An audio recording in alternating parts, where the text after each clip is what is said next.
మన ఛానల్ని ఎవరైనా రెగ్యులర్గా ఫాలో అయ్యే వాళ్ళు ఉంటే మీ అందరికీ తెలిసే ఉంటుంది, ఇండియాకి ఆపోజిట్గా ప్రెడిక్షన్ ఇవ్వాలన్నా సరే నా మనసు ఒప్పుకోదు. అంటే ఇండియా ఓడిపోయే స్టేజ్లో ఉందని ముందే తెలిసినా సరే ఆ రోజు నేను ఇండియాకి ఆపోజిట్ మాట్లాడలేను. అది బేసిక్గా నా వీక్నెస్ అనమాట. ఈ మధ్య చేంజ్ చేసుకోవాలనుకుంటున్నాను. సో బెర్త్లో ఫస్ట్ టెస్ట్ జరగబోతోంది ఆస్ట్రేలియా వర్సెస్ ఇండియా. సో ఈ టెస్ట్ మ్యాచ్ మాత్రం నాకు గట్టిగా తేడా కొడుతుంది. అయితే ఇలా తేడా కొట్టినప్పుడే మ్యాజిక్లు జరుగుతూ ఉంటాయన్నమాట. సో ఎందుకు తేడా కొడుతుంది అంటే, నేను ప్లేయర్ బ్యాటిల్ తీశాను బయటకి. మన దాంట్లో ఒక ముగ్గురు బ్యాట్స్మెన్స్ని, వాళ్ళ దాంట్లో ఒక ముగ్గురు ఇంపార్టెంట్ బ్యాట్స్మెన్స్ని తీసుకుని ప్లేయర్ బ్యాటిల్ తీస్తే రిజల్ట్స్ చాలా అనూహ్యంగా డిఫరెంట్గా ఉన్నాయన్నమాట. అంటే పిచ్ రిపోర్ట్కి ఇక్కడ వచ్చిన రిజల్ట్కి చాలా డిఫరెంట్ అనిపిస్తుంది. మీరు కూడా ఈ రిజల్ట్స్ని అంటే ఈ స్టాట్స్ని చూసి, ఈ ప్లేయర్ బ్యాటిల్ చూసి మీ అభిప్రాయాన్ని కామెంట్ సెక్షన్లో కామెంట్ చేయండి. ఫస్ట్ నేను ఆస్ట్రేలియాలో ముగ్గురు బ్యాట్స్మెన్స్ని తీసుకున్నాను, ఉస్మాన్ ఖవాజా అండ్ అలాగే స్టీవ్ స్మిత్, మార్నస్ లబిషేన్. సో ఇక మిగతా బ్యాట్స్మెన్స్ కొంతమంది ఉన్నారు, కానీ సో వాళ్ళు మనకు అగైనెస్ట్గా తక్కువ టెస్ట్ మ్యాచ్లు ఆడారు. అందుకే ముగ్గురిని మాత్రమే తీసుకోవడం జరిగింది. అది మాత్రమే కాకుండా మన ఇండియా సైడ్ నేను ముగ్గురిని తీసుకున్నాను. ఒకటేమో కేఎల్ రాహుల్, ఇంకొకటి విరాట్ కోహ్లీ, ఇంకొకటి రిషబ్ పంత్. సో ఇక్కడ కూడా మిగతా వాళ్ళు అంటే శుభ్మన్ గిల్ లేడు, రోహిత్ శర్మ లేడు, అండ్ ఇంతకుముందు టెస్ట్ మ్యాచ్లు ఎక్కువగా రహానే, పుజారా ఆడేవాళ్ళు. సో యంగ్ ప్లేయర్స్ ఉన్నారు కాబట్టి వీళ్ళు కూడా పెద్దగా ఆడలేదు ఆస్ట్రేలియాకి అగైనెస్ట్గా. సో 3 మెంబర్స్ సరిపోతారని చెప్పి ఇంపార్టెంట్ ప్లేయర్స్ మాత్రమే తీసుకున్నాను.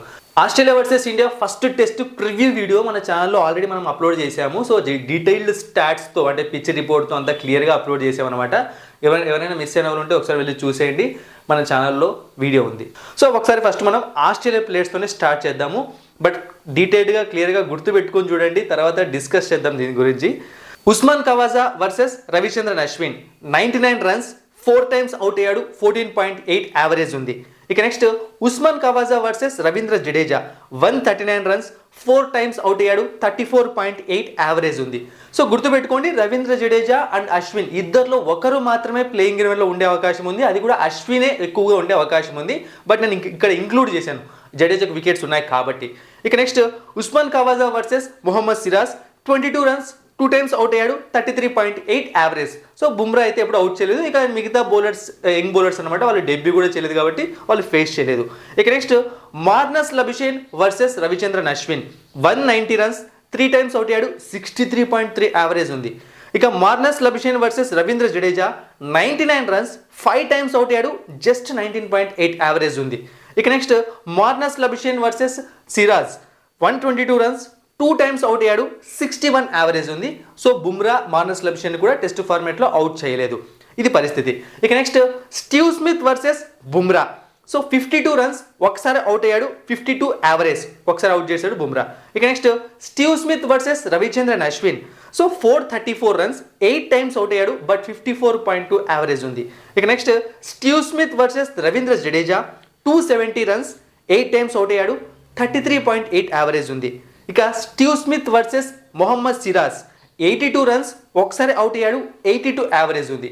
ఇవన్నమాట ఆస్ట్రేలియాలో మనం తీసుకున్న important batsmen versus Indian bowlers ఉన్న వాళ్ళల్లో రికార్డ్స్. ఇక next Indian batsmen versus Australian bowlers చూసాము అంటే కేఎల్ రాహుల్తో స్టార్ట్ చేద్దాం. అతనే ఓపెనింగ్ చేసే ఛాన్స్ ఉంది.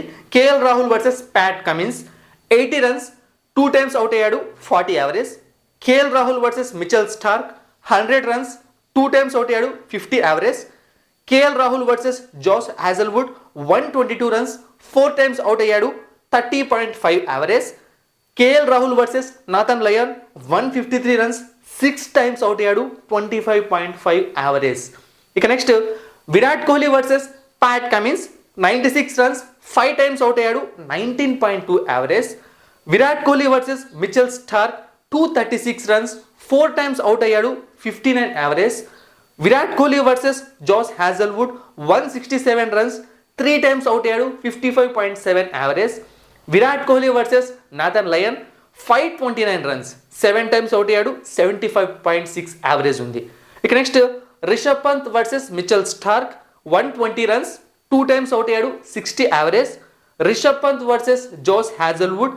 96 రన్స్, 3 టైమ్స్ అవుట్ అయ్యాడు, 32 average. Rishabh Pant versus Nathan lion. 229 runs, 5 times out అయ్యాడు, 45.8 యావరేజ్. సో ఈ స్టాట్స్ మొత్తం చూసాక మీకు కలుగుతున్న ఒక డిఫరెంట్ ఫీలింగ్ ఏంటి అంటే, మీరు బాగా గమనించారంటే ఇక్కడ ఒక డిఫరెన్స్ కనిపిస్తుంది అనమాట.